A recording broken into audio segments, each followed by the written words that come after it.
Welcome to TU for entertainment. అచ్చమైనటువంటి Telangana cinema నేపథ్యంలో మాత్రం చాలా చాలా సినిమాలు ఈ మధ్య వస్తున్నాయి. కాకపోతే ఈ సినిమాకి సంబంధించి చూస్తే గనుక కొంచెం డిఫరెంట్‌గా కనిపిస్తుంటదండి. ఒక ఊర్లో సాగేటువంటి కథలా కనిపిస్తుంది.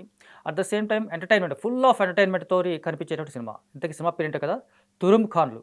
ఆ టైటిల్‌కి తగ్గట్టుగా ఆ సినిమాలో ఉన్నటువంటి ప్రతి పాత్ర కూడా ఒక తురుమ్ ఖాన్ లాగా ఫీల్ అవుతా ఉంటాడు. ఆ ఫీల్ అయినటువంటి విధానం కూడా చాలా వినోదాత్మకంగా ఎంటర్టైన్మెంట్‌తో కనిపిస్తుంది. మరి ఈ సినిమాకి సంబంధించి రీసెంట్‌గా 'ఆహా' ఓటీటీలో ప్లాట్‌ఫామ్‌లో రిలీజ్ అయింది.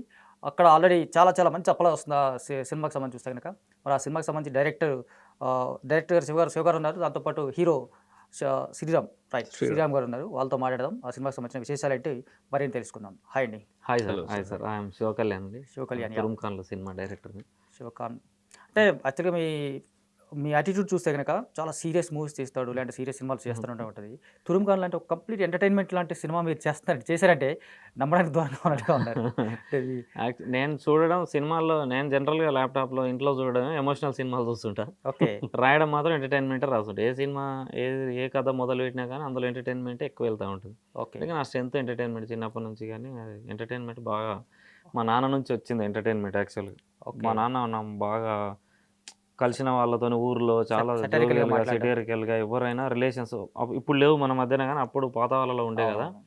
ఎవరి మీద జోకులేసుకోవడం, తాత, మనవరాలు అట్లా మనవడు అనుకోని మాట్లాడుకునే ఆ స్టైల్‌లో బాగా చేస్తుంటాడు. హ్మ్. ఆయనది బహుశా నాకొచ్చినట్టుంది. ఓకే. ఏది చేసినా ఎంటర్‌టైన్‌మెంట్ ఎక్కువ రాస్తుంటాను.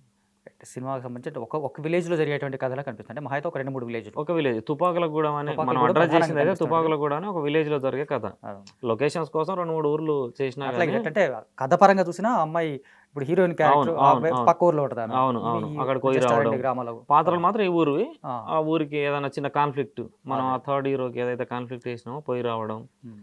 మెయిన్ హీరోకి గూడా మరదలు ఆ ఊర్లో ఉండడం. అట్లా ముగ్గురు కథ. ముగ్గురు కథ అంటే మనం ఎట్లా చేసినామంటే దీన్ని పురాణాలను అడ్రెస్ చేస్తూ ఇట్లా ఊరికే సరదాగా ఉంటదని దాన్ని లింక్ చేసినాం. అంటే విష్ణు, ఈశ్వర, బ్రహ్మ అని హ్మ్. త్రిమూర్తుల పేర్లు పెట్టినాం. అవునవును. వాళ్ళకి భార్యలు గూడా భారతి, పద్మ, లలిత అని వాళ్ళ భార్యల పేరు పెట్టినాం. ఓహో! ఈ యాంగి. ఓవరాల్ కథని ముడి విప్పేది మురళీకృష్ణుడు. హ్మ్. బ్రహ్మ ఫ్రెండ్ ఎవడైతే ఉంటాడో ఆడు అవును. ముడి విప్పుతా ఉంటాడు. హ్మ్. శ్రీకృష్ణుడి ఫ్రెండ్ ఎవడైతే పేదవాడు అదే మన కుచేలుడు ఉంటాడుగా, కుచేలులాగా ఉంటది. కుచేలుడు పాత్రలో బుగ్గ అనే రైతు క్యారెక్టర్ ఉంటది. హ్మ్. బో ఏమంటారు క్యాష్ పార్టీ ఆహ్, కుబేరుడు. కుబేరుడు. కుబేరుడి పాత్ర లాగా బచ్చల సేటు అనే ఒక సేటు పాత్ర విన్నా. ఓకే. వీటన్నిటిని చిన్న బ్యాక్‌గ్రౌండ్ కొంచెం ఇంటర్నల్‌గా పౌరాణికంగా ఇంటర్నల్‌గా అది కలిపేదంతే పెడితే ఫస్ట్. బావుంటదని త్రిమూర్తులకే గొడవ పడితే ఎలా ఉంటదని ఊరికే సరదాగా వాళ్ళ పేర్లు పెట్టి చేసిన కథ. యాహ్! అంటే మనం రీజనల్ సినిమాలు ఇప్పుడు ఈ మధ్యన బాగా ఓటీటీ అవును. హైలైట్ అయిన తర్వాత రీజనల్ సినిమాలు, కల్చరల్ సినిమాలు చాలా హ్మ్. బాగా ఎలివేట్ అవుతా ఉన్నాయి. హ్మ్.